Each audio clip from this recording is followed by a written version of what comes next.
Quel honneur ce soir de vous recevoir ici à Castelnau pour ce vernissage de l'exposition des Mariannes du Sénat. Je tiens d'abord à vous remercier, Jean-Louis Debré et Valérie Bochnek, pour votre présence avant le spectacle « Ces femmes qui ont réveillé la France ». J'aurai le plaisir tout à l'heure de vous remettre la médaille de la ville. Je tiens à vous remercier aussi pour la signature du livre d'or de Castelnau avec cette superbe Marianne. Je tiens aussi à remercier Jean-Pierre Grand, sénateur, pour sa présence et surtout pour sa mise en relation avec le Sénat pour le prêt de l'exposition des Mariannes du Sénat. Je tiens aussi à remercier la Haute Assemblée pour le prêt des bustes que vous allez découvrir tout à l'heure. Je tiens à excuser Sylvie Rossoir, adjointe à la culture, mais aussi à l'égalité femmes-hommes. Sylvie a un petit souci de santé, elle ne peut pas se déplacer pendant un mois et demi, donc elle est de tout cœur avec nous ce soir et je sais qu'elle regrette de ne pas être présente. Je tiens aussi à remercier les services municipaux, que ce soit le cabinet, le protocole, la culture, en passant par la communication, tous ont œuvré pour l'accueil de cette exposition magique, de prestige, mais aussi pour la mise en valeur que vous découvrirez ce soir. Et une petite mention spéciale pour Pauline Chaudonneret. Je tiens aussi à saluer le partenariat avec la Petite Académie, représentée par Laura Gontier. Grâce à un partenariat avec cet atelier d'art de Castelnau-le-Lez, le CIESPA invite les Castelnauviens et Castelnauviennes à prendre une part active autour de ce projet d'exposition. La Petite Académie a convié ses élèves de tout âge à réaliser leur Marianne en s'inspirant des œuvres du Sénat. Les œuvres des artistes amateurs seront visibles à la suite de l'exposition. Vous avez aussi une Marianne en braille qui est juste derrière, qui a été réalisée dans le cadre d'Octobre Rose. Et je laisserai tout à l'heure la personne vous expliquer le montage de cette Marianne en braille. Quel honneur, monsieur Debré, de vous recevoir ce soir. Vous êtes issu d'une famille qui a servi et honoré la République. Vous avez occupé les plus hautes fonctions. C'est la partie l'écologie, là. Pas du tout. Juste d'instruction, député, ministre de l'Intérieur, maire, président de l'Assemblée nationale, président du Conseil constitutionnel. Vous êtes aussi auteur de nombreux ouvrages et romans. La Marianne. J'ai appris ce matin que vous collectionnez les Mariannes, donc j'espère que vous ne partirez pas avec quelques Mariannes.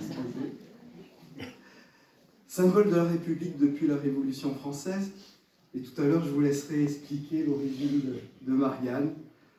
Marianne, la mère nourricière qui protège les enfants de la République.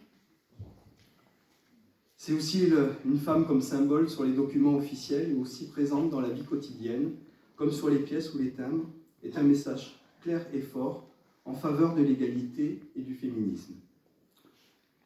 Bien sûr, je vous en ai parlé tout à l'heure, ici à Castelnau, ce sujet d'égalité femmes-hommes est prégnant au sein de ma municipalité. J'ai souhaité créer dès le début du mandat une délégation à Sylvie Rossoir, qui est aussi adjointe à la culture. Et aujourd'hui, cette inauguration, ce vernissage des Mariannes rentre dans le cadre de la saison que Olivier Morancé, programmateur, sur les féminités. Toute la programmation culturelle a été déclinée sur les féminités et aussi dans le cadre de cette égalité femmes-hommes. Je voudrais aussi faire un lien parce que le concours national des Mariannes d'or, Castelnau a obtenu en 1986 et 2017 les Mariannes d'or. Je crois que vous en avez été le parrain de la promotion 2011 des Mariannes d'or. Tout était sujet ici à Castelnau pour parler de ces Mariannes. En tout cas, ce soir, je vous souhaite tout d'abord ce beau vernissage. Et puis ensuite, votre pièce de théâtre, où on va parler encore de Marianne. En tout cas, merci de votre présence et encore, quel honneur pour Castelnau. Merci à vous.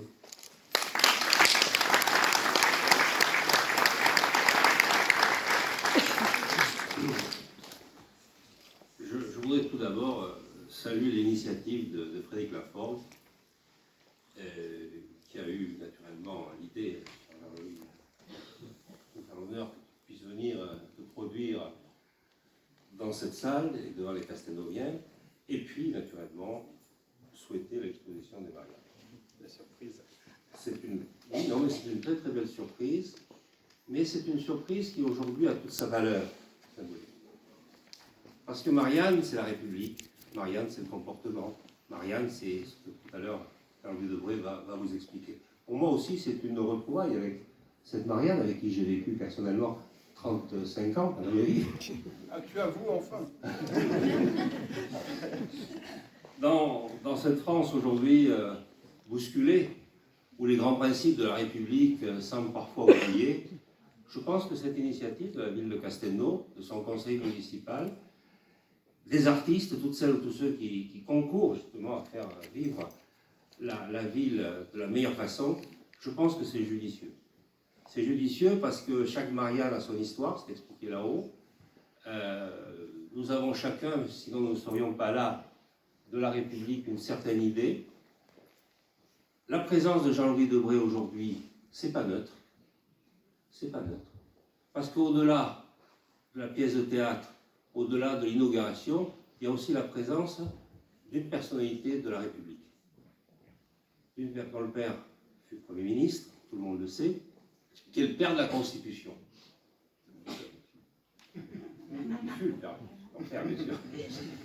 Et aujourd'hui, nous mesurons combien, cher Jean-Louis, si nous n'avions pas cette Constitution, combien la France serait encore plus chamboulée.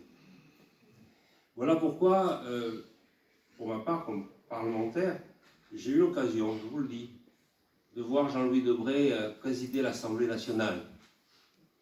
Cher Jean-Louis, bien des fois, ces temps-ci, je me dis, quelle serait son attitude s'il était au perchoir devant le spectacle qui est offert par la représentation nationale. Je sais qu'il aurait toute la main pour remettre les choses en ordre, et surtout pour faire valoir les principes de la République, ne plus désacraliser nos institutions, que chaque élu ait conscience de son rang, qu'il ait conscience qu'il vous représente. Voilà pourquoi aujourd'hui, au-delà de ce rendez-vous avec l'histoire, c'est aussi un rendez-vous avec les grands principes de la République. Merci.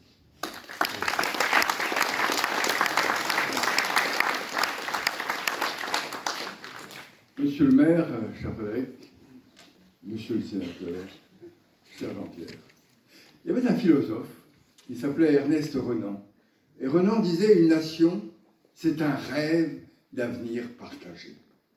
Ce qui nous rassemble tous, quelles que soient nos couleurs de peau, nos religions, notre appartenance politique, c'est l'amour de la France. Et alors les révolutionnaires, au moment de 1789, se sont dit, mais il faut donner à la France une image, un symbole, une représentation.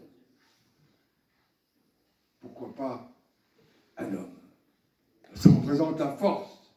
Et on a vite écarté, on a choisi une femme.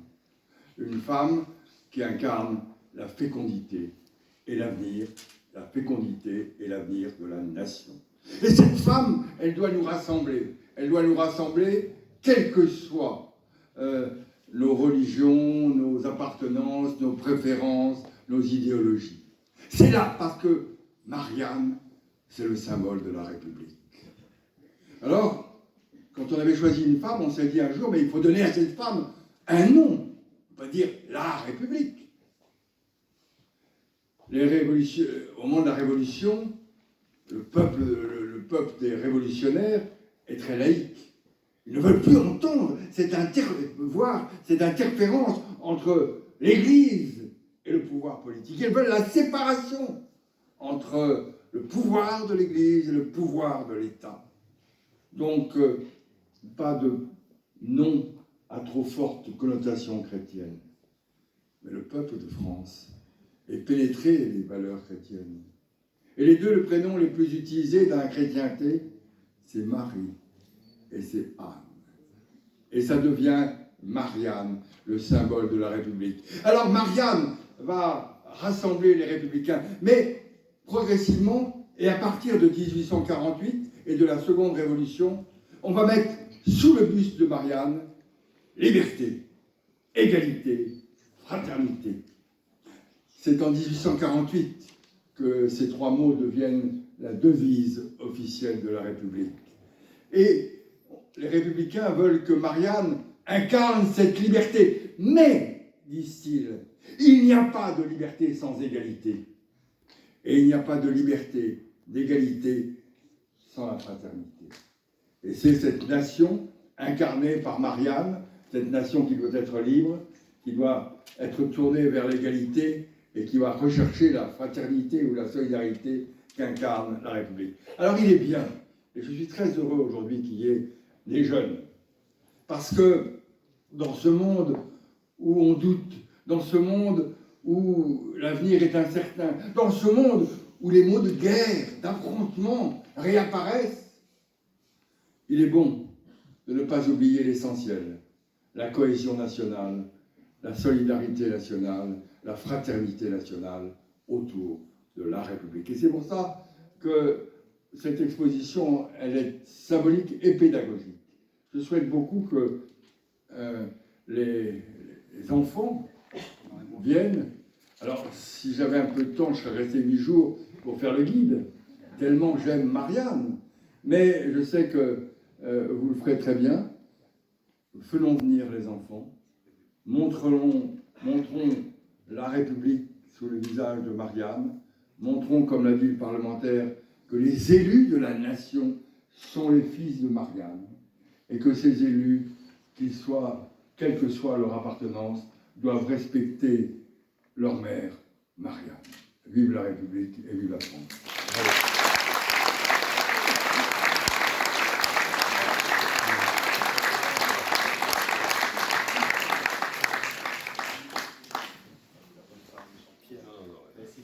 Alors, entre le maire et le maire adjoint... Honoraire, pardon. Maire honoraire. Voilà.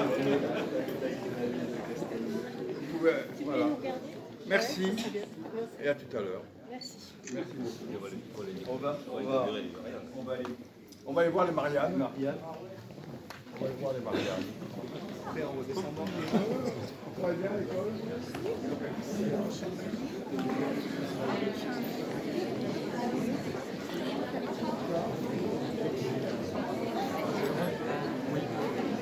Parfait.